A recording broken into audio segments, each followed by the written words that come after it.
মোক কৈছিল বোলে মই বোলে ক্লাবৰ সভাপতি আৰে ক্লাবৰ সংঘৰ সভাপতি যদি ইমান ভয় কেলে প্ৰথম এমপি আগৰ এমপি অঁতৰাই দিব লগা হ'ল 10 গৰাকী এমএলএ ডিব্ৰুগড় লোকসভা সমষ্টিত 2 গৰাকী মন্ত্ৰী 2 গৰাকী কেন্দ্ৰীয় চৰকাৰৰ মন্ত্ৰী সৰ্বানন্দ সোণোৱাল আৰু ৰামেশ্বৰ তেলী তাৰ পাছত ক্লাবৰ সভাপতিৰ লগত ইমান ভয় কেলে তাৰ পাছতো সৰ্বানন্দ সোণোৱালক টিকেট দিলে এমপি টিকেট দিলে তাৰ পাছত ৰাইজে কৈ দিলে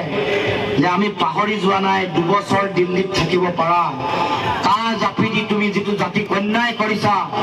সেই অন্যায় আমি পাহৰি যোৱা নাই 5 গৰাকী মানুহক গলিয়াই হত্যা কৰাৰ সময়ত মনে মনে নিজৰ গাদী খামুচি ধৰি বহি আছিলা এই অন্যায় আমি পাহৰি যোৱা নাই আমাৰ ৰাইজক ন্যায় দিম বুলি কৈ সকলো জাতি জনগোষ্ঠীক ন্যায় দিম বুলি কৈ প্ৰতিটো জাতি জনগোষ্ঠীক অন্যায় কৰিছা ভাগ ভাগ কৰি বিভাজনৰ ৰাজনীতি কৰিছা মানুহৰ মাজত ঘৃণা আৰু সাম্প্ৰদায়িকতাৰ ৰাজনীতি কৰিছা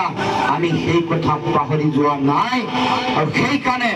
ৰাইজে এইবাৰ সঠিক শক্তিশালী উত্তৰ ইতিমধ্যে দিছে প্ৰথম পৰ্যায়ৰ নিৰ্বাচনত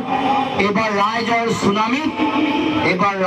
সুনামিত আমাৰ পদুম উৎখাত হৈ গৈছে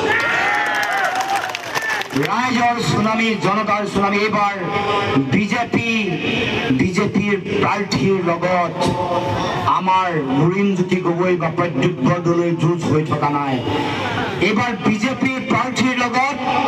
চৰকাৰী পক্ষৰ লগত এইবাৰ ৰাইজৰ যুঁজ হৈছে ৰাইজৰ পোনপটীয়া ফাইট হৈছে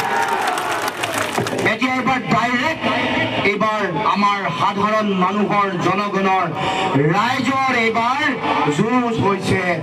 ৰাইজৰ যুদ্ধ হৈছে আৰু সেই কাৰণে এইবাৰ গণতন্ত্ৰত বুজি পাব